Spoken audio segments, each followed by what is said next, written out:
اللہ اللہ اللہ اللہ اللہ اللہ اللہ۔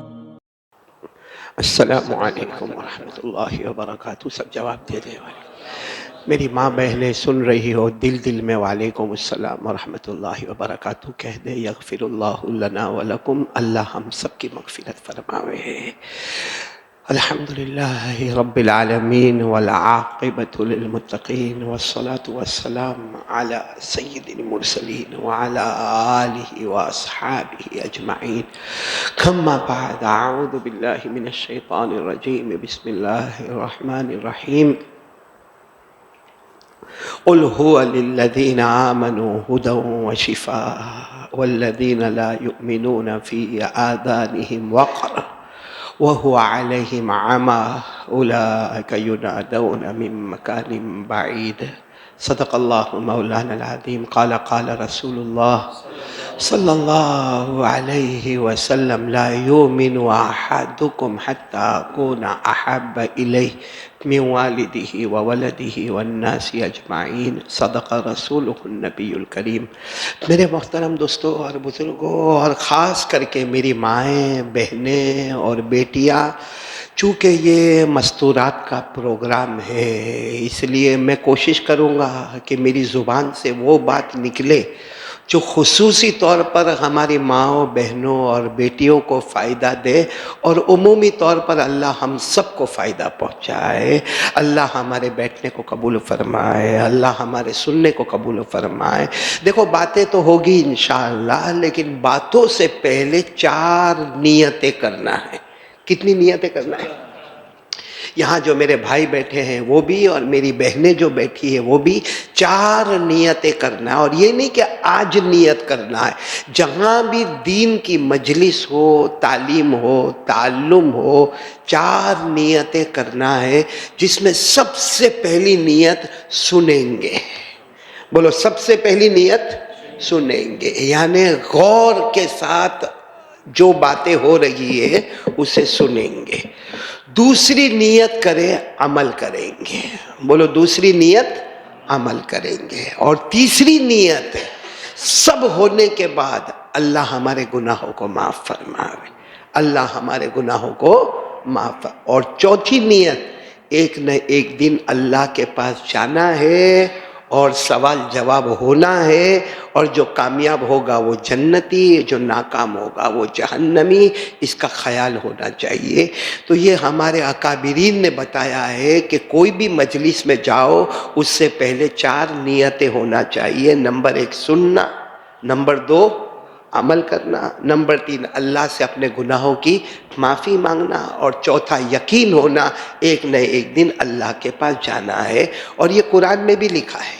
بولو، یہ قرآن میں بھی لکھا ہے۔ سورہ بقرہ کی 2nd لاسٹ آیت، سورہ بقرہ جہاں ختم ہوتی ہے، 2nd لاسٹ آیت میں ایک ٹکڑا ہے جس میں اللہ نے یہ 4 باتوں کی طرف اشارہ کیا ہے۔ اللہ نے فرمایا، وَقَالُوا سَمِعْنَا وَأَطَعْنَا غُفْرَانَكَ رَبَّنَا وَإِلَيْكَ الْمَصِيرُ۔ اللہ تبارک و تعالیٰ فرماتے، میرے نیک بندے اور نیک بندیاں، سب سے پہلے سمعنا، بولو ہم سنیں گے، وَأَطَعْنَا ہم عمل کریں گے، غُفْرَانَكَ رَبَّنَا اے اللہ ہمارے گناہوں کو معاف فرما، وَإِلَيْكَ الْمَصِيرُ اور ایک نہ ایک دن ہم سب کو اللہ کے پاس جانا ہے، سوال جواب ہونا ہے۔ خیر، مجھے اس وقت جو ضروری باتیں آپ کے سامنے عرض کرنا ہے وہ یہ ہے کہ سب سے پہلے ہم جتنے بیٹھے ہیں یہاں پر، اور جتنی میرے کو نہیں معلوم کتنی خواتین بیٹھی ہے، لیکن سب سے پہلا کام جو ہم کو کرنا ہے، کرنے دھرنے والی ذات، آواز نہیں آ رہی ہے، آپ لوگ آواز سے بولیں، ماں بہنیں دل میں بولیں، تاکہ مجھے لگے کہ مردوں کے سامنے بیٹھا ہوں میں۔ تو بولو، کرنے دھرنے والا کون؟ اللہ۔ ایک عجیب واقعہ جو کتاب میں پڑھا، تھوڑی دیر کے لیے عقل حیران ہو گئی۔ حضرت ابراہیم علیہ السلام، آپ نے سنا ہوگا پورے قرآن میں الحمدللہ رب العالمین سے من الجنت والناس 6666 ایک قول کے مطابق آیتوں میں 63 مرتبہ حضرت ابراہیم کا نام آیا ہے۔ 6666 آیتوں میں 63 مرتبہ کن کا نام آیا ہے؟ حضرت ابراہیم علیہ السلام کا۔ یہاں تک کہ ایک جگہ تو اللہ نے فرمایا او میرا ابراہیم ایک دم سیدھے راستے پر، بولو ایک دم۔ اللہ نے فرمایا میرے ابراہیم یہودی نہیں ہے، پھر اللہ نے فرمایا میرے ابراہیم عیسائی نہیں ہے، پھر اللہ نے فرمایا میرے ابراہیم شرک کرنے والے نہیں، تو کیا ہے؟ اللہ نے فرمایا سیدھے سیدھے راستے پر چلنے والے میرے ابراہیم۔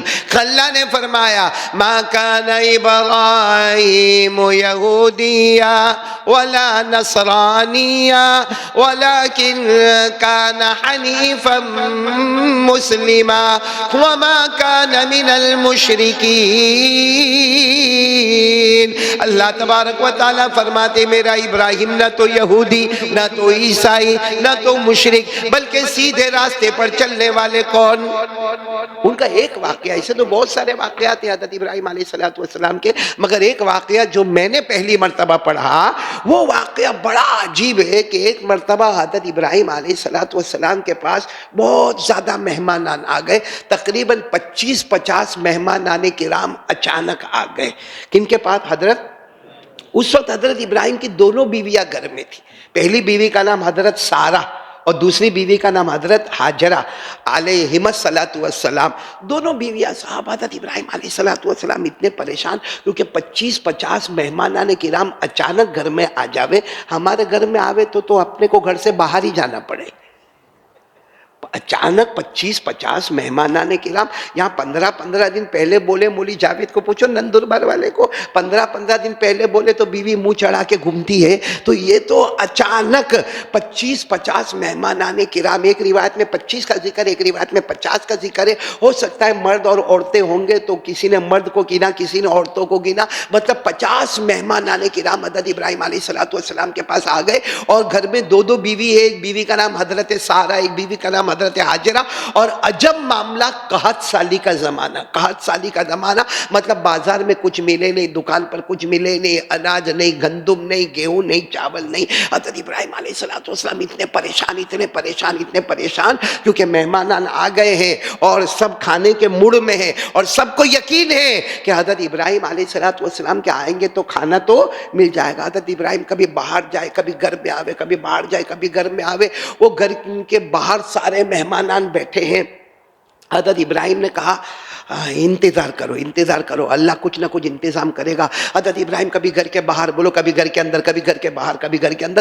اچانک حضرت ابراہیم کے دل و دماغ میں خیال آیا کہ دور میرا ایک دوست رہتا ہے، اور وہ دوست کو اللہ نے بہت مال سے نوازا ہے، اس کے گھر میں کھانا رہتا ہے، اناج رہتا ہے، پیسہ رہتا ہے، اس کے اوپر میں پیغام بھیجوں۔ چنانچہ حضرت ابراہیم علیہ السلام نے 3 کو بلایا۔ کتنوں کو بلایا؟ 3 کو بلایا، جو خاص ہوتے ہیں نا، خاص 3 کو بلایا، اور تینوں کو کہا جاؤ جلدی اونٹوں پر بیٹھو، اور خالی بوری اپنے اونٹوں میں رکھو، اور سیدھے میرے دوست کے پاس جاؤ، اور جا کر کہنا کہ ابراہیم نے بھیجا ہے، میرا نام سنتے ہی وہ پیسہ دیوے تو پیسہ، درہم دیوے تو درہم، دینار دیوے تو دینار، اور اگر اناج دیوے، گیہوں دیوے، چاول دیوے، دال دیوے، جو دیوے وہ لے کر آ جاؤ، کیونکہ 50 مہمانان کرام آئے ہیں۔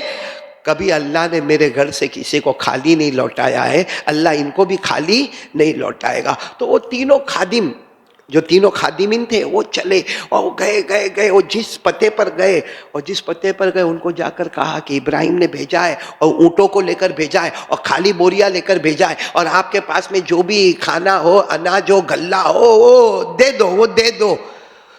وہ دوست نے کیا کہا، آج صبح تک بہت کچھ میرے پاس تھا، لیکن صبح میں کچھ غربا، کچھ یتامہ، کچھ بیوہ، کچھ لاچار، کچھ مجبور آئے، ابراہیم کو کہنا معاف کرے، میں نے سب ان کو دے دیا ہے، میں نے سب ان کو۔ تو کہا پھر حضرت ابراہیم کو کیا جواب دے؟ کہا یہی جواب دو، میرے پاس کچھ نہیں ہے، آئے گا تب دیکھیں گے۔ بولو آئے گا تب دیکھیں گے، اب آئے گا تب دیکھیں گے وہاں تو 50 مہمانان بھوکے بیٹھے ہوئے. کہا نہیں، حضرت ابراہیم کو کہہ دو کہ مجھے معاف کر دے. وہ تینوں خادموں کو اتنی اداسی ہوئی، واپس اپنے اونٹوں کو چلایا. اب جب اونٹوں کو چلایا اور حضرت ابراہیم کے گھر کے پاس آئے تو دیکھا کہ وہ 50 مہمانان بیٹھے اور ادھر ادھر دیکھ رہے کہ کھانا آیا کہ نہیں آیا، کھانا آیا کہ نہیں آیا. یہ تینوں خادموں نے سوچا کہ اچانک ہم ایسے ہی اونٹ لے کر جائیں گے، خالی بوری لے کر جائیں گے تو مہمانوں کا دل ٹوٹے گا. ایسا کرے تینوں جو اونٹ ہے اس میں جو بوریا ہے، جتنے بھی اونٹ ہے اس میں جو بوریا ہے سب میں ریت بھرنا شروع کرو. اب جتنا تھا سب نے ریت بھرا، ریت بھرا، ریت یعنی مٹی، مٹی کو بھرا بھرا بھرا، سارے اونٹوں پر مٹیوں کو لادا اور وہاں سے لے کر آیا. اب وہ جو 50 مہمانوں نے دیکھا نا تو بڑے خوش ہو گئے کہ ہاں اونٹ جب گئے تھے تو بوریا کیسی تھی اور آئے تو کیسی ہے، بھری ہوئی. سب نے کہا او ابراہیم، او ابراہیم، اناج آ گیا، ابراہیم اناج آ گیا، ابراہیم اناج آ گیا. یہ تین خادموں نے کچھ کہا نہیں، صرف حضرت ابراہیم کے کان میں کہا اناج وناج نہیں آیا ہے، یہ تو خوش کرنے کے لیے ہم ریت لے کر آئے. حضرت ابراہیم علیہ السلام بہت روئے اور وہی ریت کے بورے حضرت ابراہیم نے اپنے ہاتھوں سے اٹھائے اور کچھ بورے اپنی بیوی حضرت سارہ کو دیا، کچھ بورے حضرت ہاجرہ کو دیا اور کہا جو بنتا ہے بنا دو، جو بنتا ہے بنا دو. یہ کہہ کر حضرت ابراہیم اپنے جو مسجد تھی، جو ان کی عبادت گاہ تھی، اس میں آ کے سجدے میں پڑ گئے. اللہ کیا کرو، اللہ اللہ کیا کرو، آج ذلت اور رسوائی کے سوا کچھ نہیں ہے. اتنے میں تھوڑی دیر میں تو کھانے کی خوشبو آنے لگی.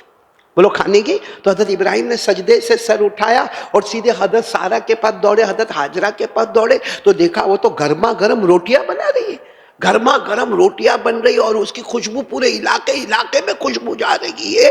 تو حضرت ابراہیم علیہ السلام نے جا کر سارہ کو کہا کہ یہ کہاں سے روٹیاں کہاں سے بن رہی ہے، اور وہاں حضرت ہاجرہ روٹی بنا رہی ہے اور کوئی اسی علاقے میں سالن بنا رہا ہے. تو حضرت ابراہیم نے کہا کہ وہ آپ کے دوست جن کے پاس آپ نے 3 خادموں کو بھیجا تھا انہوں نے یہ دیا. اور حضرت سارہ اور حضرت ہاجرہ دونوں بیوی کہتی اللہ کی قسم ایسے گیہوں تو ہم نے زندگی میں دیکھے ہی نہیں ہیں. ایسے بڑے بڑے گیہوں کے دانے، اتنے پاکیزہ دانے، اتنے خوشبو والے دانے کہ پورے علاقے میں روٹی کی خوشبو آ جائے. اور کہا یہ گیہوں ایسے کہ گیہوں کا دانہ بھی ہے اور اندر سے گھی بھی نکلتا ہے، تو روٹی پر گھی کو بھی لگایا جا رہا ہے اور خوشبو پھیل رہی ہے. حضرت ابراہیم علیہ السلام خیر آئے اور اس کے بعد میں کھانا کھلایا اور مہمانوں نے کھانا کھایا اور سب چلے گئے. اس کے بعد میں دونوں بیوی آ گئی شوہر کے پاس، حضرت ہاجرہ بھی آئی اور حضرت سارہ بھی آئی اور کہا آپ کے دوست کو پوچھو یہ کہاں کھیتی کہاں کرتے، آپ کے دوست کو پوچھو کھیتی کیا کرتے، کیونکہ ہم نے آج تک اناج دیکھا، غلہ دیکھا، گندم دیکھا، گیہوں دیکھا، چاول دیکھا، مگر ایسے گندم اور ایسے گیہوں تو ہم نے دیکھے نہیں. آپ کے دوست کو بولو نا یہ کھیتی کہاں کرتے اور کس طرح کرتے تاکہ ہم کو آئندہ بھی کام آوے. حضرت ابراہیم نے زور سے چیخ ماری، کہا میرے زمین کے دوست نے نہیں بھیجا ہے، میرے آسمان کے دوست نے بھیجا ہے. میرے زمین کے دوست نے نہیں بھیجا ہے، میرے آسمان کے دوست نے بھیجا ہے. اور بتاؤ حضرت ابراہیم کو حق تھا کہ اللہ کو کیا کہے. ہم کو آج اللہ کو دوست کہنا ہو تو شرم آتی ہے اور شرم آنا بھی چاہیے، کہاں ہم اور کہاں اللہ. لیکن حضرت ابراہیم اگر اللہ کو دوست کہے ان کو حق ہے، کیونکہ اللہ نے خود فرمایا میں نے ابراہیم کو اپنا دوست بنایا ہے. بولو اللہ نے فرمایا وَاتَّخَذَ اللَّهُ إِبْرَاهِيمَ خَلِيلًا. یہاں دیکھو وَاتَّخَذَ اللَّهُ، اللہ پر پیش آیا، مطلب ہے کہ اللہ فاعل ہے، اللہ بنانے والے ہیں. اور کس کو بنانے والے ہیں؟ ابراہیم کے اوپر زبر آیا، مطلب مفعول ہے. اللہ نے حضرت ابراہیم کو دوست بنایا تو حضرت ابراہیم کہتے زمین کا دوست کام نہیں آیا، آسمان کا دوست مجھے کام آیا ہے. یعنی میرے اللہ نے یہ مہمانی کی ہے. لیکن میں یہ کہہ رہا ہوں کہ اس میں حضرت ہاجرہ کا کوئی کمال، حضرت سارہ کا کوئی کمال، یا وہ 3 خادم گئے ان کا کوئی کمال. یہ کمال تھا حضرت ابراہیم کے سجدے کا کہ جو سجدے میں جا کے روئے. اللہ نے کہا دنیا کی نظر میں وہ ریت ہے، مٹی ہے، میں تھوڑی دیر میں اس کو جنت کا گندم اور جنت کا گیہوں بنا کے تیار کر دوں گا. جس گیہوں میں گیہوں بھی ہوئے، اناج بھی ہوئے، گھی بھی ہوئے. یقیناً یہ زمین کی پیداوار نہیں، یہ جنت کی پیداوار ہوتی ہے۔ تو میرے دوستو اس واقعے کو نقل کرنے کے بعد لکھنے والوں نے لکھا کہ حضرت ابراہیم جب اللہ سے مانگے تو ناممکن کو ممکن بنا دیا۔ ریت ہے، مٹی ہے، وہ چیزیں جس کو بورے میں بھر کے پھینک دیا جاتا ہے، اس کے اندر جنت کا گیہوں تیار ہوا۔ اللہ ہی کی ذات وہ ذات ہے جو ناممکن کو بھی ممکن بنا دیتا ہے۔ آپ کو معلوم ہوگا نا، آپ کو معلوم ہوگا ایک صحابی جن کا نام ہے حضرت حارثہ۔ کیا نام؟ حضرت حارثہ، ان کا پڑوسی، اچھا ان کے پڑوسی وہ یہودی، بولو پڑوسی یہودی۔ اب حضرت حارثہ کو ایک فکر، اور یہ فکر ہم کو بھی ہونا چاہیے، کیا پڑوسی کے پاس جاوے، کلمہ پڑھ لینا، کلمہ پڑھ لینا، کلمہ پڑھ لینا، کیونکہ ہم کو حکم دیا گیا ہے، ہم کو ہمارے نبی کے ذریعے حکم دیا گیا ہے کہ عبادت ہوگی تو کس کی ہوگی؟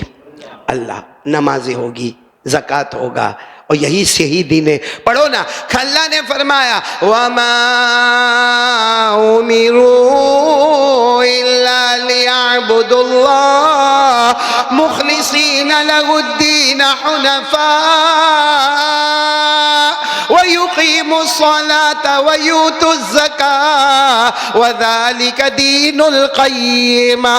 اللہ تبارک و تعالیٰ فرماتے ہیں کہ اللہ کی عبادت کرنا، سیدھے راستے پر چلنا، نمازوں کو قائم کرنا، زکوٰۃ ادا کرنا، یہی شریعت مطہرہ کا حکم ہے۔ تو حضرت حارثہ جو تھے نا، حضرت حارثہ اپنے یہودی وہ جو تھے پڑوسی، کلمہ پڑھ لینا بھائی، کلمہ پڑھ لینا بھائی، کلمہ، اور وہ یہودی کہنا میرے کو کلمہ پڑھنے میں کوئی انٹرسٹ نہیں ہے، اور میرے کو کوئی ارادہ بھی نہیں ہے، اور مجھے محمد کے ہاتھ پر ایمان قبول کرنا بھی نہیں۔ ایک دن حضرت حارثہ کو خبر ملی، کیا خبر ملی؟ کہ یہودی کا آخری وقت ہے، یہودی کا۔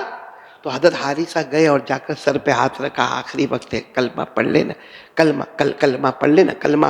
وہ یہودی نے کیا کہا؟ کلمہ پڑھوں گا، ایک شرط ہے۔ تم روز کہتے ہو نا کلمہ پڑھ لے، کلمہ پڑھ لے، کلمہ پڑھ لے، پڑھوں گا لیکن ایک شرط ہے۔ کہا کیا شرط ہے؟ کہا جب میں مروں تو مجھے اللہ کا دیدار نصیب ہو جائے۔ اب مرے آدمی پھر کہاں جاتا ہے؟ قبر میں جاتا ہے۔ بولو مرے آدمی تو کہاں جاتا ہے؟ قبر میں جاتا ہے، اور قبر کے بعد پھر قیامت قائم ہوگی، اور پھر قیامت کے بعد جنت کا فیصلہ ہوگا، پھر اخیر میں اللہ کا دیدار نصیب ہوگا۔ یہ ترتیب ہے بھائی، پہلے قبر میں چلے جاؤ، قبر کے بعد پھر قیامت آئے گی، پھر حساب کتاب ہوگا، پھر جنت جہنم کا فیصلہ ہوگا۔ اچھا جو جنت میں جائے گا اس کو کس کا دیدار ملے گا؟ اللہ کا۔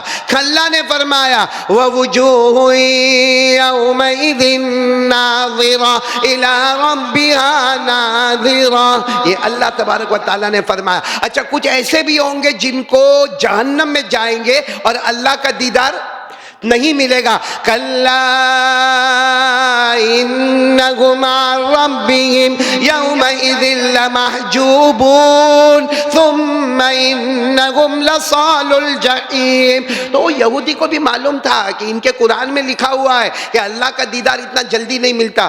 اسے یہودی نے کیا کہا معلوم؟ کلمہ پڑھوں گا لیکن وعدہ کرو مرنے کے بعد مجھے اللہ کا دیدار مل جائے۔ تو حضرت حارثہ بہت دیر تک سوچے، کہا پڑھ لے، کلمہ پڑھ لے، اللہ اپنا دیدار نصیب کر دے گا۔ بولو سبحان اللہ۔ حضرت حارثہ بھی صحابی تھے، اللہ کے ولی تھے، کہا اللہ کا دیدار مل جائے گا۔ میرے دوستو یہودی نے کلمہ پڑھا، بولو سبحان اللہ، روح پرواز ہو گئی۔ رات کو خواب میں حضرت حارثہ نے دیکھا، اپنے پڑوسی کو دیکھا، وہ جنت میں گھوم رہا۔ تو حضرت حارثہ نے کہا دیکھ میں نے تیرے کو وعدہ تو کیا تھا کہ اللہ کا دیدار ہوگا، لیکن میرے کو معلوم نہیں تیرے کو اللہ کا دیدار ہوا کہ نہیں ہوا، تو نے کلمہ پڑھ لیا، دیکھ تو جنت میں گھوم رہا۔ تو یہودی نے خواب میں کیا کہا؟ اب تو یہودی نہیں، اب تو وہ مسلمان کیا کہتا معلوم ہے؟ اللہ کا دیدار ہوا، اس کے بعد جنت میں انٹری ہوئی ہے۔ کہا کیسے دیدار ہو گیا؟ کہا جیسے تم لوگوں نے مجھے قبر میں ڈالا، فرشتے آئے میری روح کو لیے اور میری روح کو لے کر عرش پر گئے۔ عرش پر اللہ نے کہا حارثہ نے وعدہ کیا تھا تو مجھے دیکھ لے میں تجھے دیکھتا رہوں گا، تو مجھے دیکھ کر مسکراتا رہے میں تجھے دیکھ کر مسکراتا رہوں گا، اور پھر اللہ نے مجھے یہاں جنت کے حوالے کر دیا۔ تو میرے پیارو جو اللہ سے مانگتا ہے اللہ ناممکن کو بھی ممکن بنا دیتا ہے۔ آج میں میری ماں اور بہنوں کو یہ کہنے کے لیے آیا، میں بہت سوچ رہا تھا، مولانا کیا نام آپ کا؟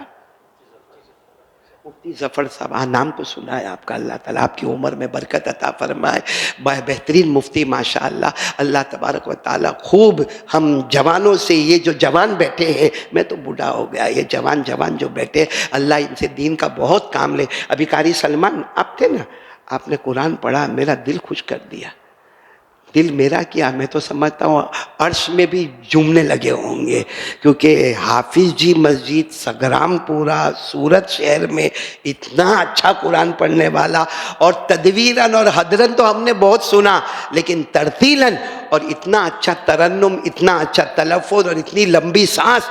اللہ آپ کی عمر میں، اور شادی ہو گئی؟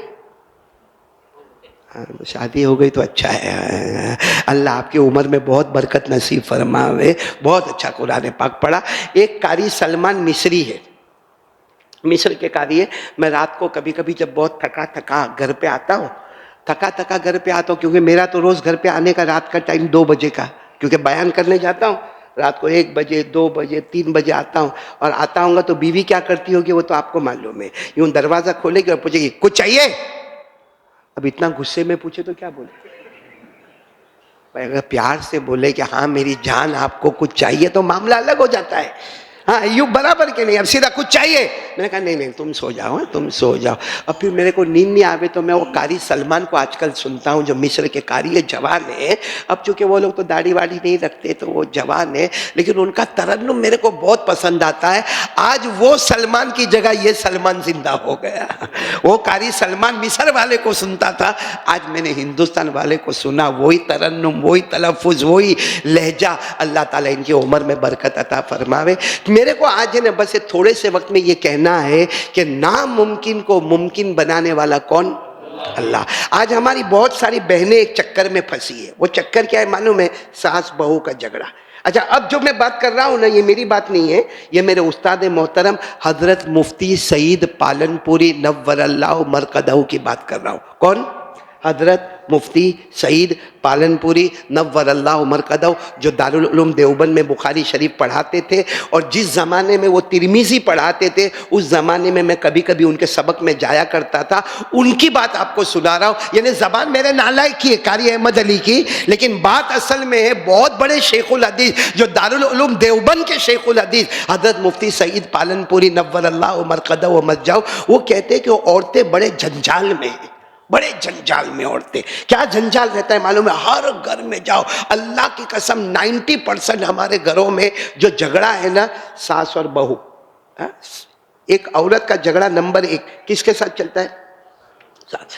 نمبر 2 شوہر ٹائم پہ نہیں آتا ہے، رات کو بہت دیر میں آتا ہے، اور پورا ٹائم موبائل دیکھا کرتا ہے، ہاں یا نہیں؟ دیکھو کیسے مسکراتے ہو آپ لوگ، کیونکہ ہر گھر میں یہ مصیبت کھڑی ہوئی ہے۔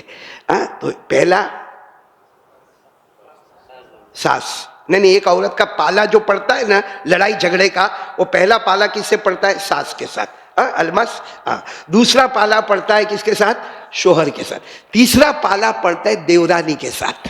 چوتھا پالا پڑتا ہے جیٹھانی کے ساتھ، اور 5واں پالا پڑتا ہے پڑوسن کے ساتھ۔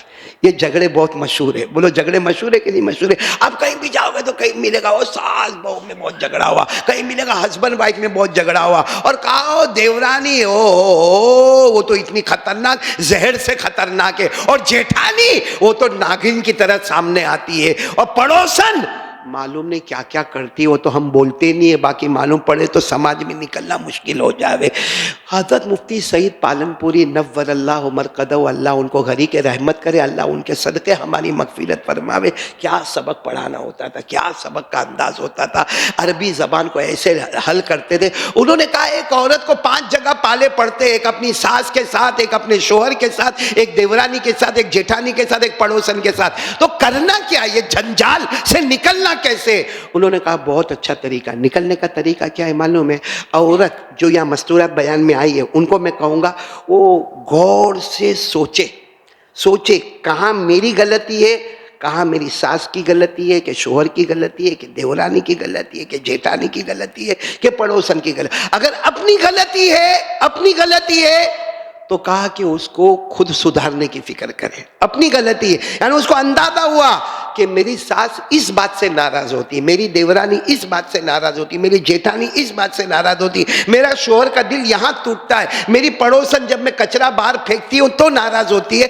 سوچے تھوڑی 5 منٹ کے لیے سوچے. اگر اپنی غلطی ہے تو اللہ کو کہے اللہ میری غلطی ہے، آئندہ سے یہ غلطی میں نہیں کر. اور اگر غلطی سامنے والے کے، اس نے عورت نے بہت سوچا لیکن معلوم نہیں بہت اڑیل ہے، ساس بہت اڑیل ہے، یا یہ معلوم ہوا کہ میرا شوہر سدھرے ایسا لگتا نہیں ہے، یا دیورانی اور جیٹھانی اور یہ پڑوسن یہ کوئی بھی کنٹرول میں آوے ایسا لگتا نہیں ہے.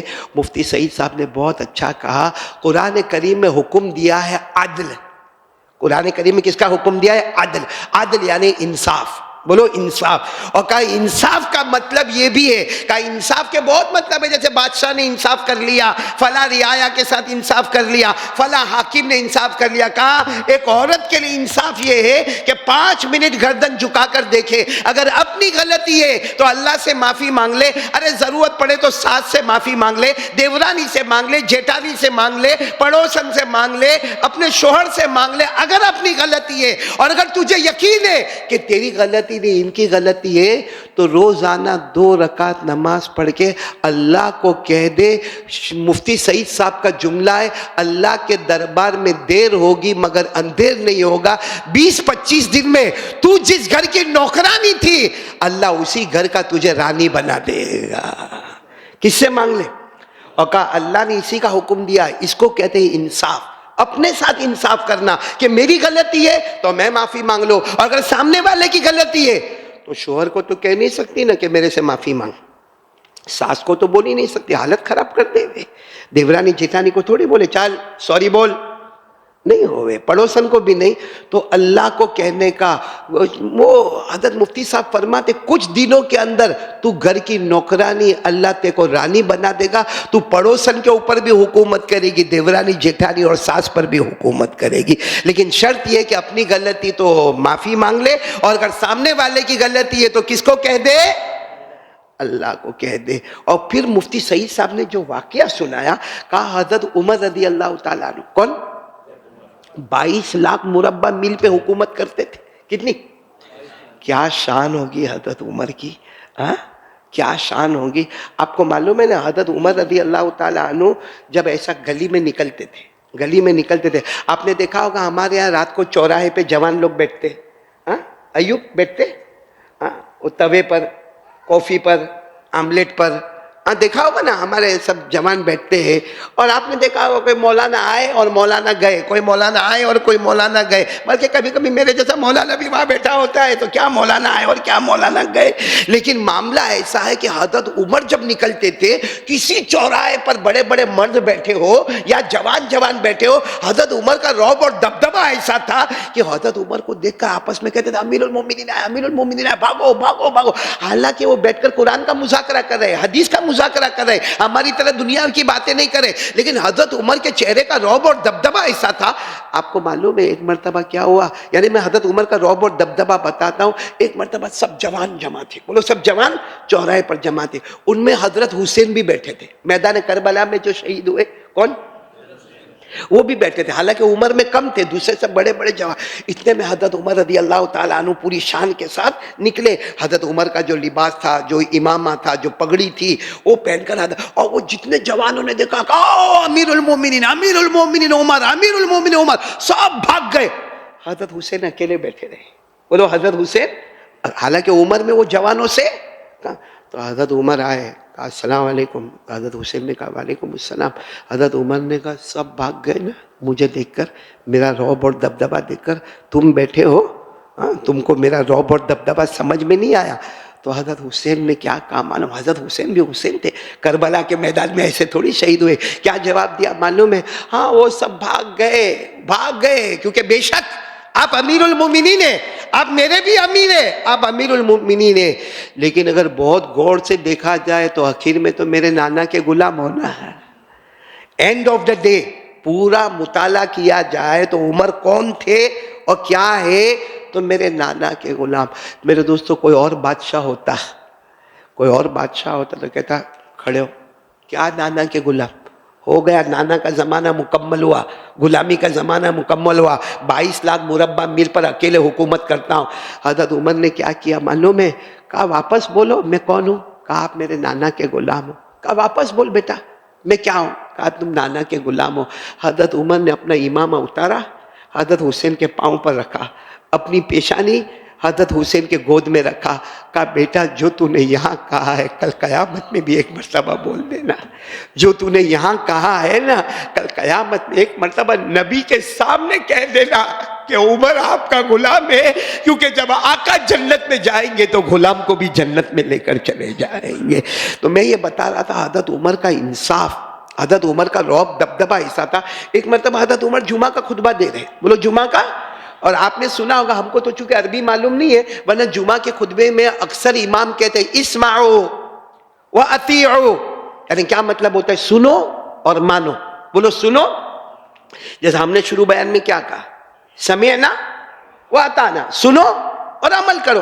تو حضرت عمر بھی آئے، جمعہ کا خطبہ، پوری مسجد گچا گچ بھری ہوئی، مسجد نبوی، حضرت عمر تلوار لے کر کھڑے، اور حضرت عمر رضی اللہ تعالیٰ عنہ نے خطبے میں کہا اسمعوا، سنو میں امیر المومنین بات کر رہا ہوں، واطیعوا اور مانو میں امیر المومنین بات کر رہا ہوں، سنو اور عمل کرو۔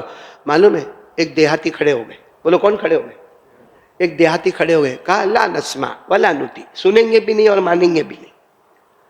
آج امام کو کوئی بولے تو، میرے کو کوئی مسجد والا جمعہ کا خطبہ پڑھانے بولے اور میں خطبے میں بولوں یا میں بیان میں بولوں کہ بھائی سنو اور مانو، کوئی کھڑے ہو کے بولے اے قاری صاحب تیری سنیں گے بھی نہیں مانیں گے بھی نہیں، قاری صاحب سوچے گا میرے مریدین کا ادھر لو تو اس کو گلی میں لو، دیکھو تو کتنا ہوشیاری کرتا ہے۔ اب حضرت عمر جیسے عمر خطبے میں کہہ رہے سنو اور مانو، اور ایک دیہاتی کھڑے ہو کے بولے او عمر امیر المومنین، سننے کا بھی نہیں ماننے کا بھی نہیں۔ تو حضرت عمر نے یہ نہیں کہا کہ نکل جاؤ، کہا کیوں نہیں سننے کا، کیوں؟ کہا کل چادر تقسیم ہوئی ہے بیت المال سے، کل چادر تقسیم ہوئی ہے، کہاں ہوئی ہے؟ سارے غریبوں کو ملی ہے اور سارے ذمہ داروں کو ملی ہے، کیونکہ وہ آئی تھی چادر غریبوں کے لیے اور ذمہ داروں کے لیے۔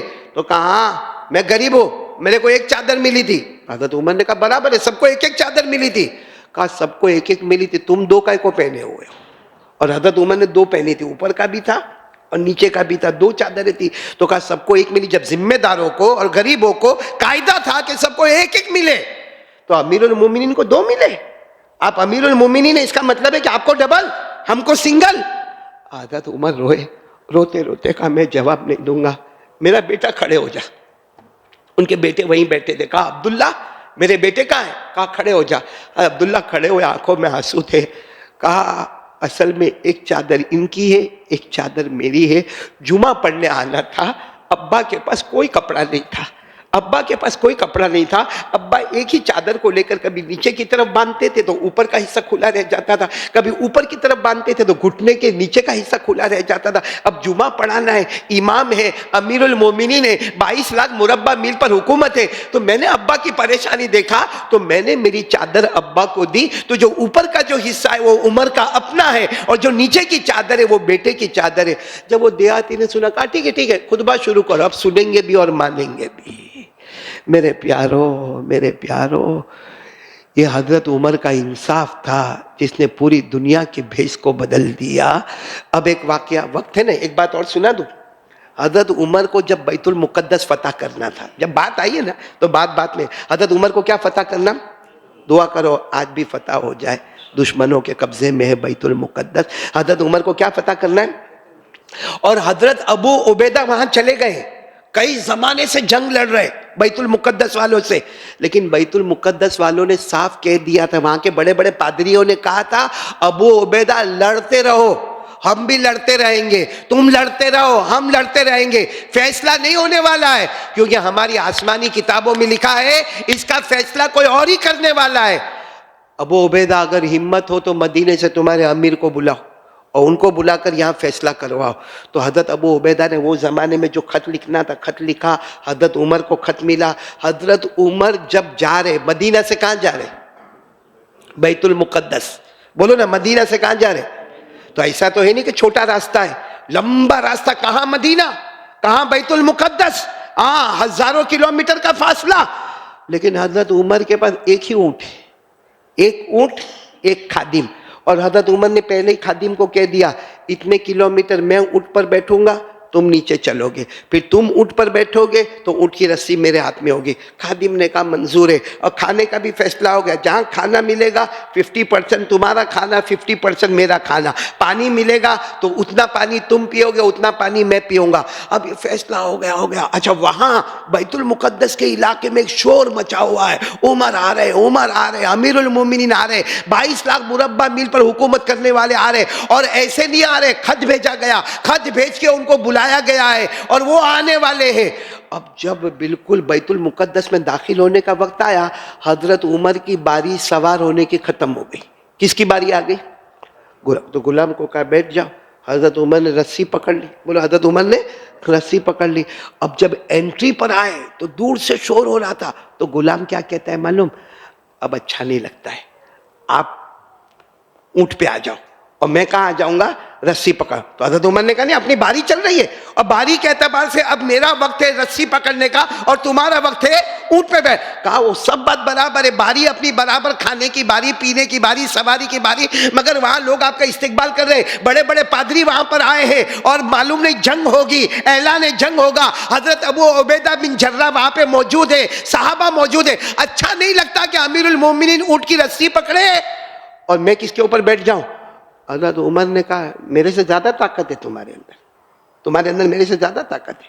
تو کہا نہیں، کہا میں تم سے زیادہ کمزور ہوں؟ کہا نہیں، تو جیسا ہے ویسا چلے گا، تم اونٹ پہ بیٹھے رہو گے، ان کی رسی میرے ہاتھوں میں ہوگی۔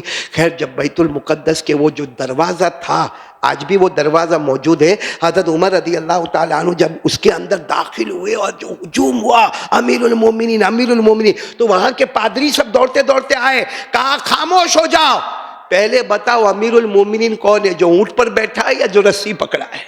جو اونٹ پر بیٹھا ہے یا؟ تو سب نے مل کر کہا وہ رسی پکڑنے والا امیر المومنین ہے۔ تو بڑے پادری نے کہا سب بیت المقدس کی چابی لاؤ اور بغیر لڑائی جھگڑے کے ان کے چابی حوالے کر دو، کیونکہ ہم نے آسمانی کتابوں میں پڑھا ہے کہ بیت المقدس کو وہ فتح کرے گا جس کا غلام اونٹ کے اوپر بیٹھا ہوگا، اور جو سیٹ ہوگا، رئیس ہوگا، اس کے ہاتھ میں اونٹ کی رسی ہوگی۔ یہ جس کے ہاتھ میں اونٹ کی رسی ہے وہی حقیقت میں امیر المومنین ہے، وہی بیت المقدس کا فاتح ہے۔ بغیر لڑائی جھگڑے کے ساری چابیاں حوالے کر دی۔ حضرت مفتی سعید پالنپوری نور اللہ مرقدہ یہاں کہتے ہیں کہ اگر انصاف کیا حضرت عمر نے تو بغیر لڑائی جھگڑے کے بیت المقدس پورے فلسطین کو فتح کر لیا، تو اگر آج ایک گھر کی عورت انصاف کرے تو کیا پورے گھر کو فتح نہیں کر سکتی؟ ایک ساس ہے، ایک دیورانی ہے، ایک جیٹھانی ہے، ایک پڑوسن ہے، اپنا شوہر ہے۔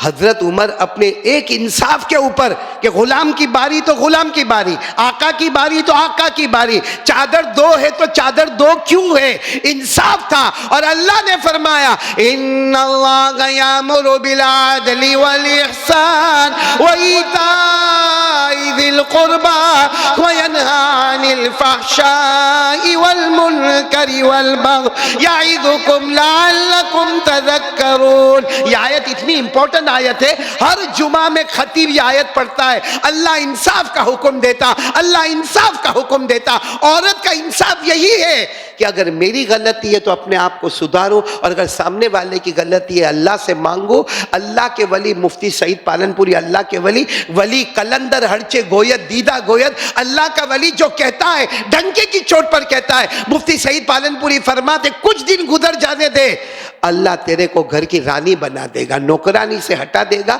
رانی بنا دے گا۔ اس لیے میں میری ماں بہنوں سے کہوں گا کہ سب سے بڑی چیز ہے اللہ سے مانگنا۔ بولو سب سے بڑی چیز کیا ہے؟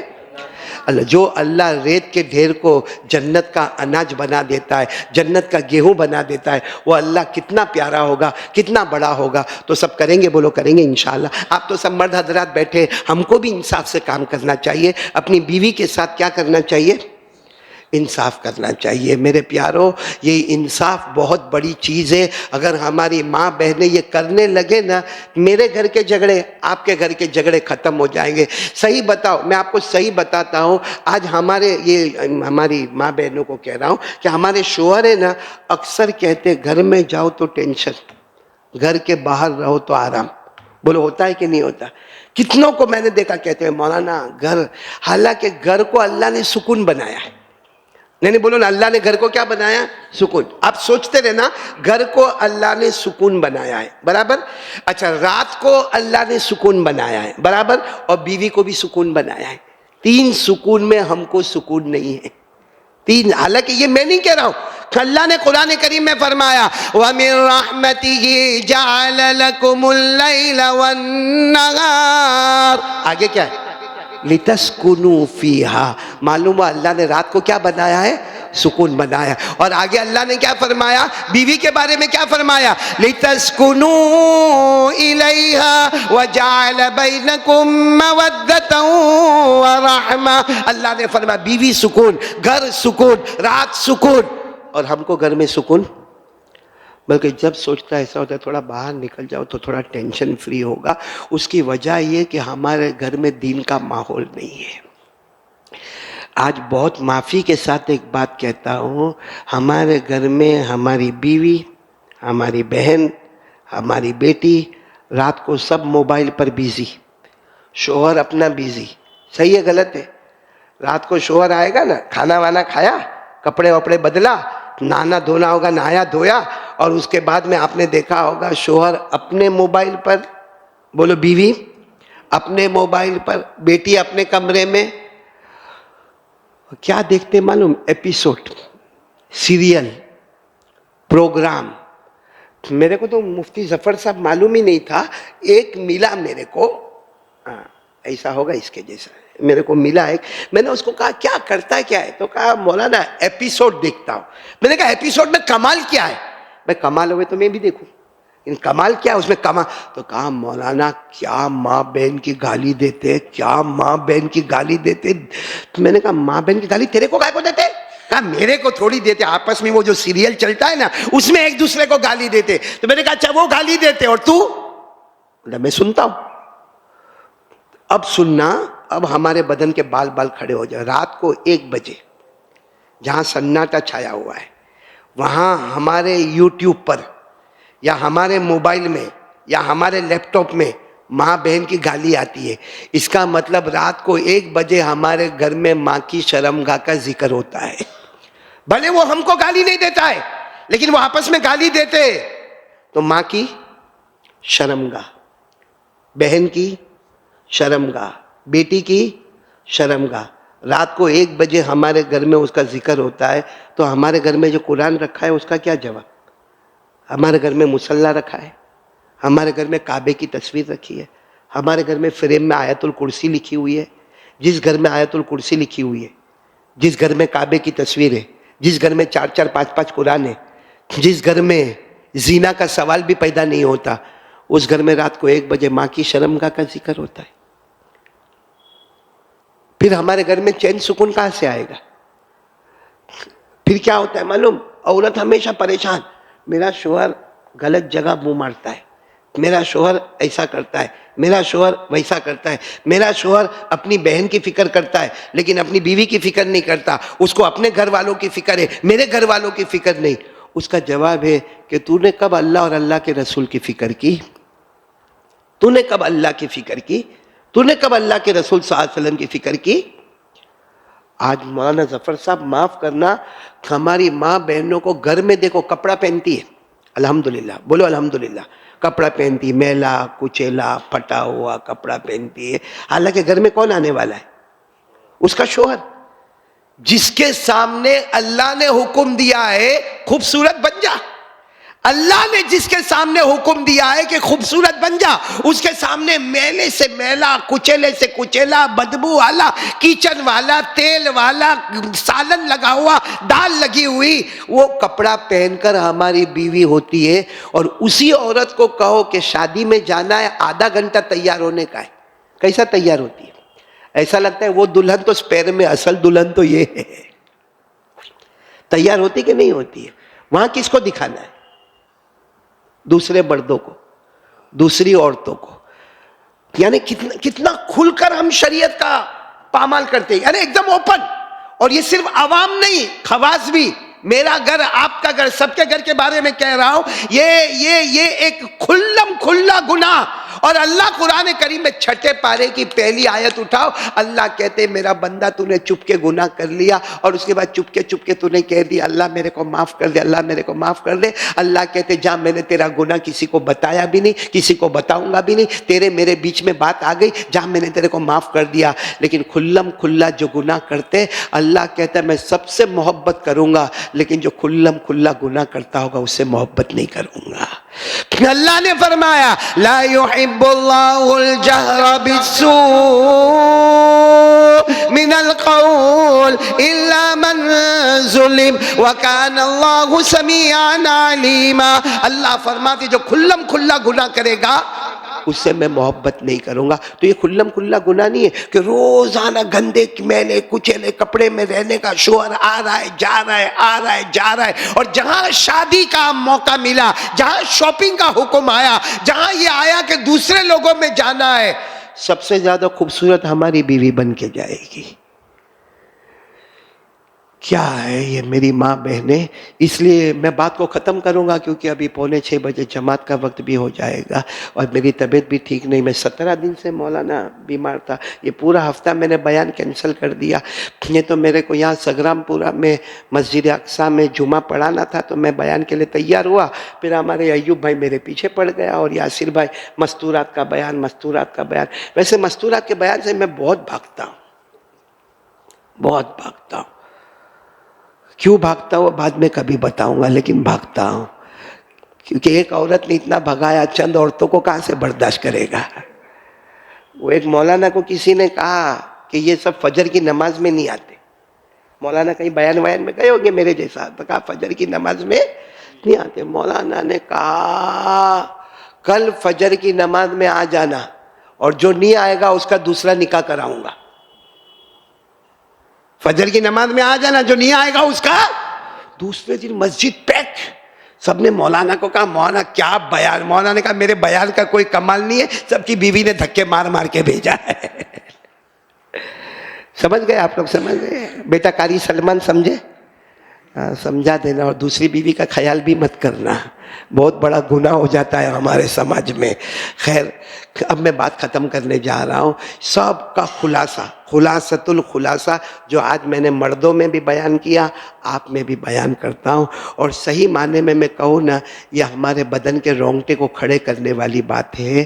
میں میری ماؤں بہنوں بیٹیوں سے، خاص کر کے میری بہنیں یہاں جمع ہوگی، میری بیٹیاں جمع ہوگی، میں ہاتھ جوڑ کر ایک بھکاری کی طرح بھیک مانگتا ہوں کہ اب جو میں بات کر رہا ہوں اس بات کے لیے تیار ہو جائے. میں نے جمعہ میں مردوں میں بھی کہا، اب عورتوں میں بھی وہی بات کہہ رہا ہوں. آپ سب کو بتا دوں مدینے میں سب سے بڑا غم کا دن کون سا؟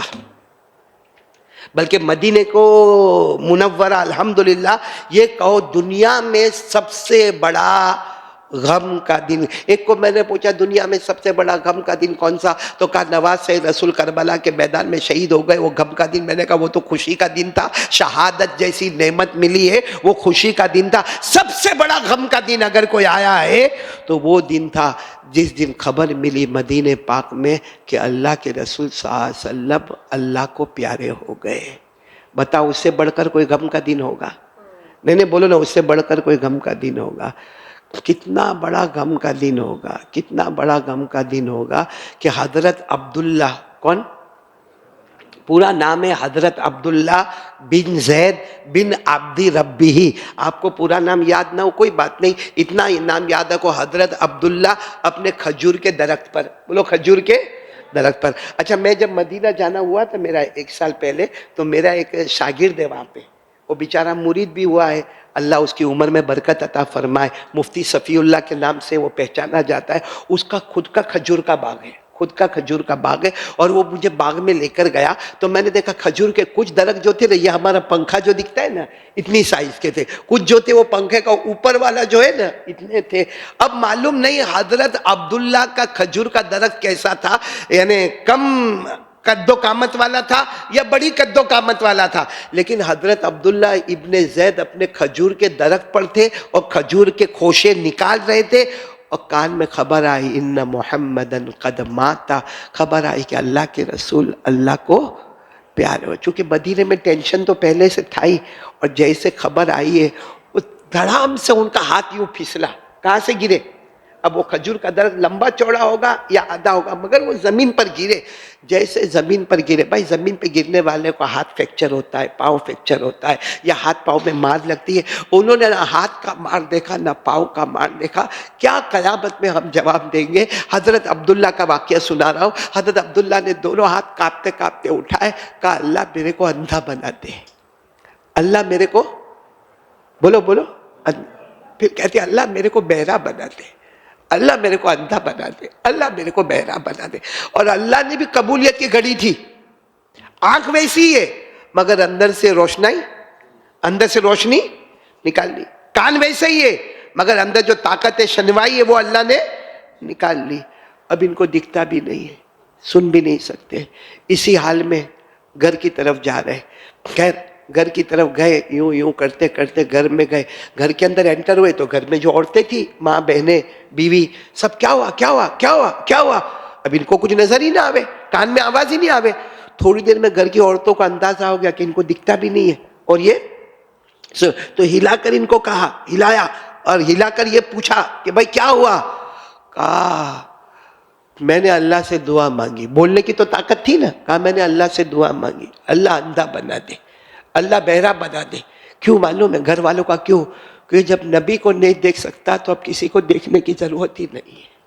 جب نبی کو نہیں دیکھ سکتا, اب اللہ کے رسول چلے جائیں گے اپنے روضہ مبارکہ میں, تو جب نبی کو نہیں دیکھ سکتا تو مجھے کسی کو دیکھنے کی ضرورت ہی نہیں ہے.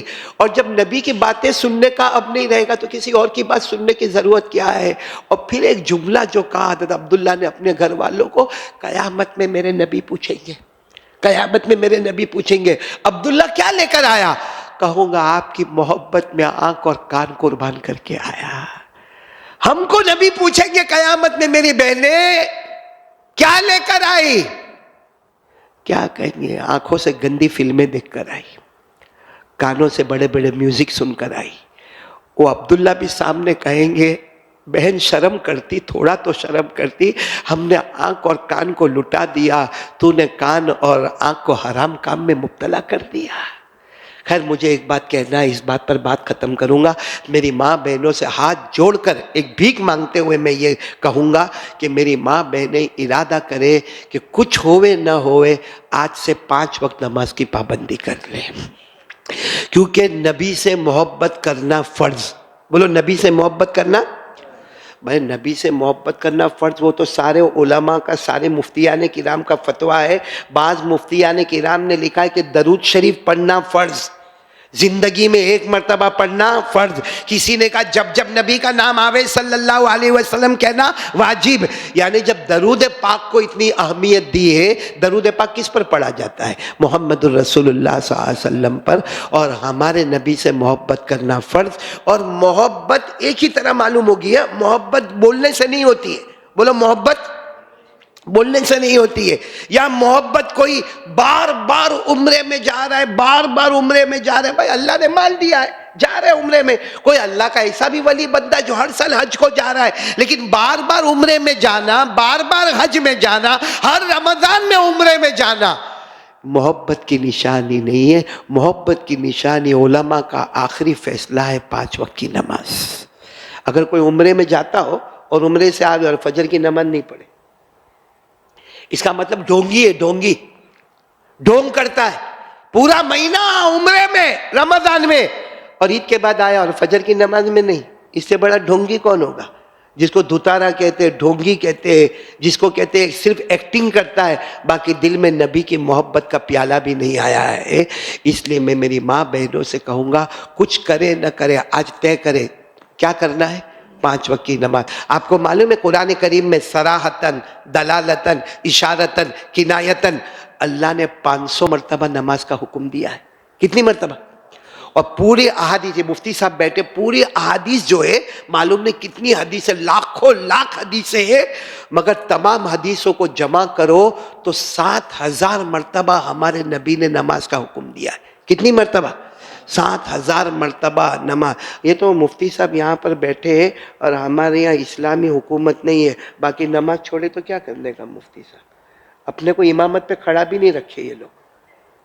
معلوم ہے لکھا ہے کہ جو یعنی امام احمد ابن حنبل، امام مالک رحمت اللہ علیہ، اور تیسرے کون؟ امام شافعی رحمت اللہ علیہ، یہ تین تو اتنا ڈینجر، پوچھو مفتی صاحب کو، اتنا ڈینجر فتویٰ دیتے ہیں۔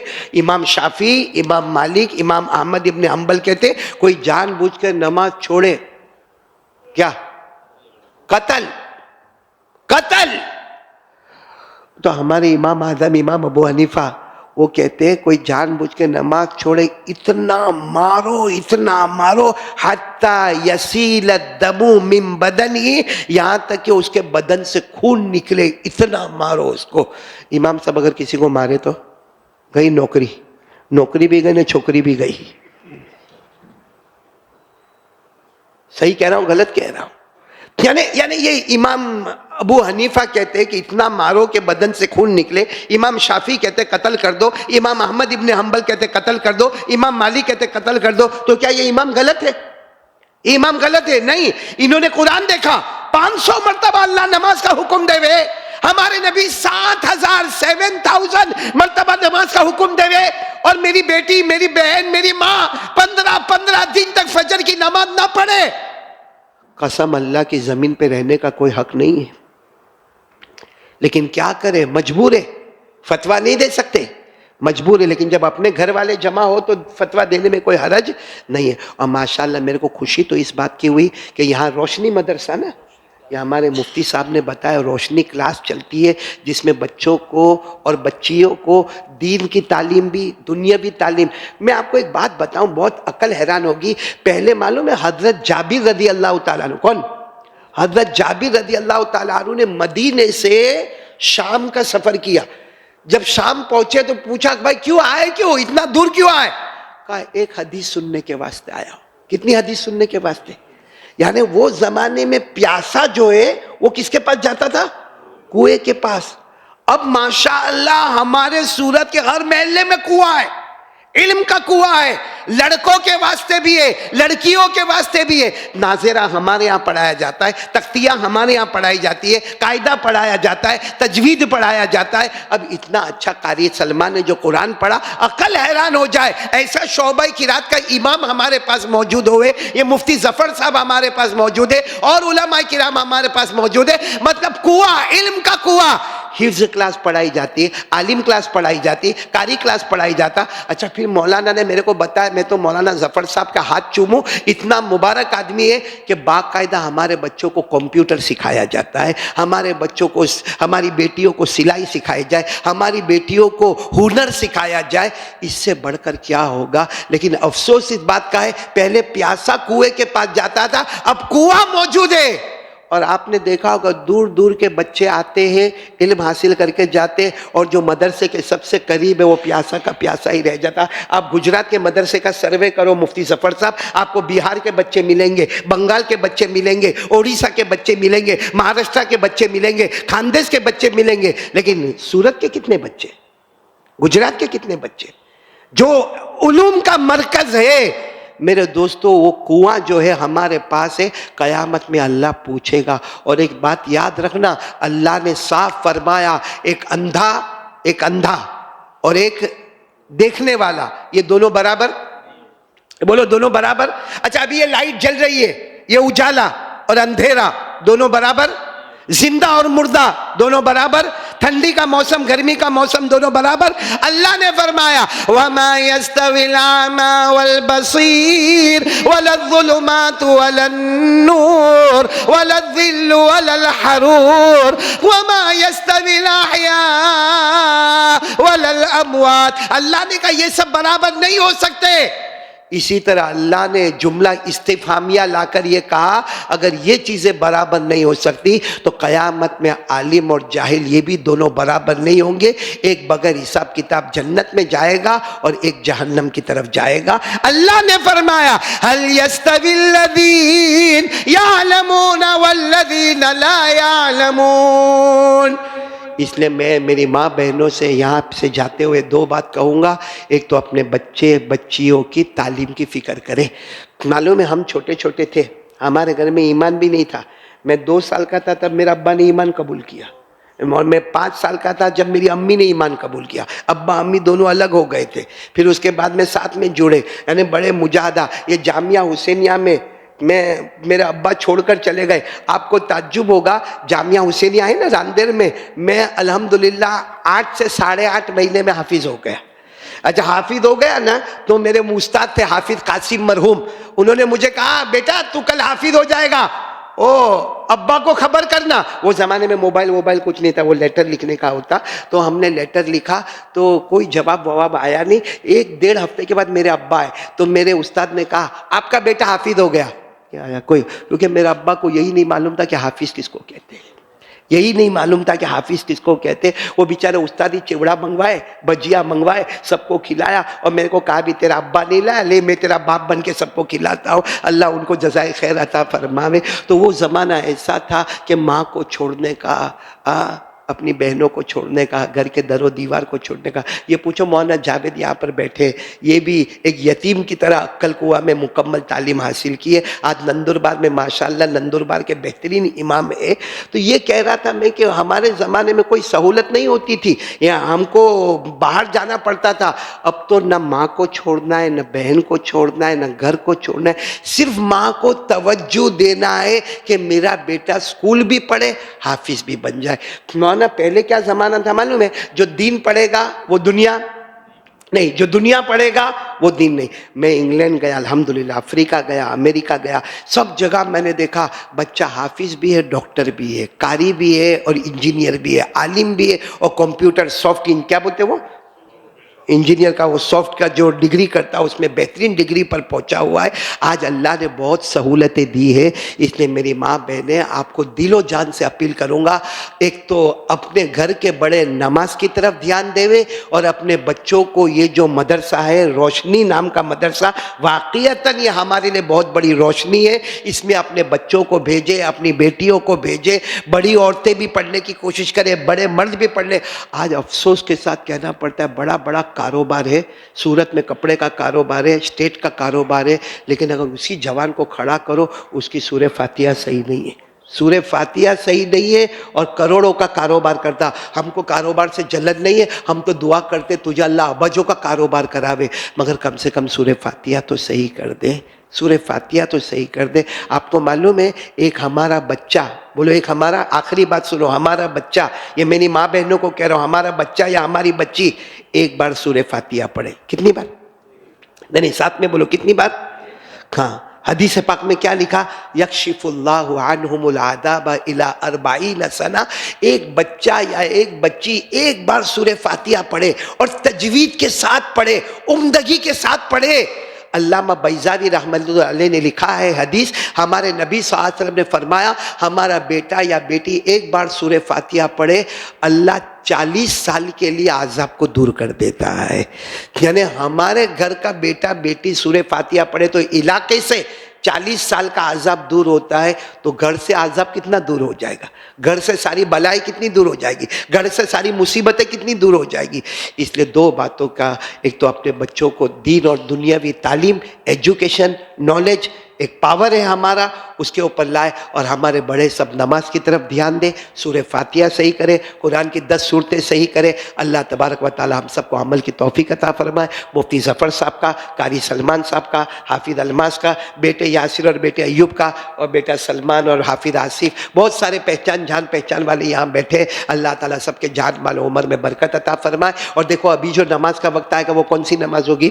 عصر. تو میری ماں بہنیں بھی عصر کی نماز پڑھے گی. میں یہاں پہ کارڈ دے کر جاتا ہوں, ایک درود شریف کا کارڈ دے کر جاتا ہوں, ہماری ماں بہنوں تک پہنچایا جائے گا. مردوں میں دینے کی ضرورت نہیں ہے, عورتوں میں پہنچانے کا ہے. یہ ابھی عصر کی نماز ہماری ماں بہن اور بیٹی پڑھے گی نا, تو ہر جمعہ کو عصر کی نماز کے بعد یہ درود جو آپ کو دیا جاتا ہے 80 مرتبہ پڑھے. کتنی مرتبہ پڑھے؟ 80 مرتبہ. ہمارے نبی نے کیا فرمایا, ہمارے آقا تاجدار مدینہ محمد الرسول اللہ بولو صلی اللہ علیہ وسلم نے فرمایا, کوئی بھی مرد یا کوئی بھی عورت جمعہ کے دن عصر کے بعد 80 مرتبہ یہ درود پڑھے، اللہم صلی علی محمد النبی الامی وعلی آلہ وسلم تسلیما۔ ہمارے نبی فرماتے 80 سال کے گناہ معاف، 80 سال کی عبادت نامہ اعمال میں۔ تو خیر اللہ تعالی ہم سب کو عمل کی توفیق عطا فرمائے۔ ایک بات میری رہ گئی تھی، وہ یہ رہ گئی تھی کہ جب حضور صلی اللہ علیہ وسلم کا وصال مبارک ہوا، بولو حضور صلی اللہ علیہ وسلم کا، جب حضور صلی اللہ علیہ وسلم کا جنازہ مبارک رکھا تھا، آخری بات سنو، معلوم ہے حضرت ابو بکر نے کہا بلال اذان دو، بلال، کیونکہ ظہر کا وقت ہو گیا، بلال، حضرت بلال نے کہا نہ میں اذان نہیں دوں گا، اللہ کے رسول کا جنازہ مبارک رکھا ہے۔ اور بلال تو بلال تھے، کہنے لگے میں کیسے اذان دوں گا، میرے نبی کا جنازہ رکھا ہے۔ لیکن حضرت ابو بکر نے زبردستی کی، اور بولو حضرت بلال نے اذان دی، اور حضرت ابو بکر نے ظہر کی نماز پڑھائی، بولو ظہر کی نماز، السلام علیکم ورحمۃ اللہ، السلام علیکم ورحمۃ اللہ۔ اس کے بعد حضرت ابو بکر روئے، روتے روتے کیا فرمایا، بلال اچھا ہوا تم نے اذان دی، اچھا ہوا میں نے نماز پڑھائی، یہ جو میرے نبی کا جنازہ مبارک ہے نا، اس طرف اشارہ کیا، یہ جو میرے نبی ہے نا ہم سے راضی ہو گئے۔ اور پھر کیا فرمایا، اے بلال اگر آج تم اذان نہ دیتے، اگر آج یہ ٹینشن کے ماحول میں نماز نہ پڑھاتا، قیامت میں یہ نبی بلال تم کو بھی معاف نہیں کرتے، مجھ کو بھی معاف نہیں کرتے۔ سوچو نماز چھوڑے تو اللہ کے رسول بلال کو معاف، ابو بکر کو معاف، اور ہم نماز چھوڑے تو ہم کو معاف، ہم کو معاف۔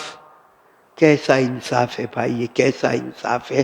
اس لیے میری ماں بہنیں آپ سے اپیل ہے کہ نماز پڑھیں گے انشاءاللہ، دعا کروا لیں گے بھائی، درود شریف پڑھیں، اللہم صلی علی سیدنا مولانا محمد وعلی آل سیدنا مولانا محمد وبارک وسلم۔ ربنا آتنا فی الدنیا حسنۃ وفی الآخرۃ حسنۃ وقنا عذاب النار۔ اے اللہ ہمارے گناہوں کو معاف فرما، اللہ ہماری خطاؤں سے درگزر فرما، بہت گنہگار ہے اللہ، بہت گنہگار ہے اللہ، جان بوجھ کر گناہ کیے، چھوٹے کیے بڑے کیے اللہ، بہت گنہگار ہے اللہ۔ شیطان نے ہم کو کھلونا بنایا ہے، جب چاہا جیسے چاہا ہم سے گناہ کروایا۔ یا اللہ یہاں بہت ساری ماں بہنیں بیٹیاں بیٹھی ہے اللہ، کوئی تو تیری ولیہ بیٹھی ہوگی جو رات کو تہجد میں اٹھ کر بل بلاتی ہوگی۔ اور اللہ یہاں جو مجمع بیٹھا ہے اس میں علماء ہے، حفاظ ہے، قراء ہے، مسافرین ہے۔ اے اللہ میں بیمار ہوں، اللہ کسی ایک کو بہانہ بنا کر تو راضی ہو جا اللہ، ہمارے گناہوں کو معاف کر دے اللہ۔ اللہ آسمان کا تیور اور زمین کا تیور بتاتا ہے کہ تو ہم سے ناراض ہے اللہ، تو ہم سے ناراض ہے، تو روٹ گیا، اور تجھے حق ہے روٹنے کا، کیونکہ ہم نے بہت گناہ کیے اللہ، بہت پاپ کیے اللہ، بہت جرائم کیے اللہ، لیکن اللہ تو بڑا کریم ہے، رحمان ہے، رحیم ہے اللہ، تو ہم سب کو معاف فرما دے۔ یا اللہ ہمارے مفتی صاحب بیٹے نے جو باتیں کہی اسکول کے سلسلے میں، تعلیم کے سلسلے میں، تعلم کے سلسلے میں، توحید کے سلسلے میں، اللہ اس پر ہمیں استقامت نصیب فرما دے اللہ، بہترین اسکولیں قائم فرما دے، بہترین مدارس اور مکاتب کی تعلیم عطا فرما دے الہ العالمین۔ ہم میں سے جن کے ماں باپ زندہ ہیں نا ان کی عمروں میں برکت دیتے، لیکن اللہ یہاں بہت سارے میری طرح بیٹھے ہوں گے، ماں بھی نہیں ابا بھی نہیں، دونوں تیری رحمت میں آ گئے اللہ جن کے اماں ابا چلے گئے اللہ ان کی قبر کو نور سے منور فرما، عطور سے معطر فرما، کروٹ کروٹ ان کی مغفرت فرما۔ اور اللہ ایک دن ہم کو بھی تو مرنا ہے نا، مر جائیں گے اللہ، ایک دن مر جائیں گے اللہ، وہ کیسی گھڑی ہوگی اللہ جب ہمارا غسل کا پانی تیار ہوگا، وہ کیسی گھڑی ہوگی جب کفن کا کپڑا تیار ہوگا، وہ کیسی گھڑی ہوگی جب ہمارا جنازہ اٹھے گا، ہمارا جنازہ اٹھے گا۔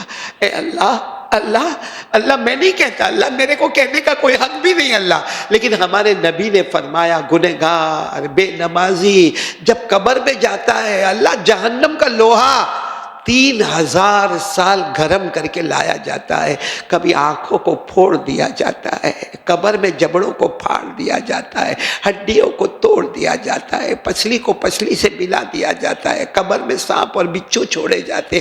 اے اللہ ہم کو نمازی بنا دے اللہ، ہماری ماؤں کو نمازی بنا دے، ہمارے بہنوں کو نمازی بنا دے، ہمارے بیٹیوں کو نمازی بنا دے۔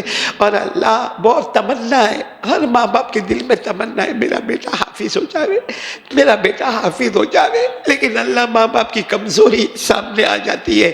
اے اللہ ہم تجھ سے بھیک مانگتے ہیں، اللہ ہمارے بچوں کو حافظ کامل بنا دے، عالم باعمل بنا دے، دین کا داعی بنا دے، متقی اور پرہیزگار بنا دے، ہماری بیٹیوں کو عالمہ معلمہ تقیہ نقیہ زکیہ عفیفہ بنا دے۔ الہ العالمین جو مانگا وہ بھی دے دے، جو رہ گیا وہ بھی دے دے۔ پیارے نبی صلی اللہ علیہ وسلم نے جتنی بھلائی مانگی عطا فرما، جتنے شرور سے پناہ مانگی حفاظت فرما۔ وصلی اللہ تعالی علی خیر خلق محمد وعلی آلہ وصحبہ اجمعین برحمتک یا ارحم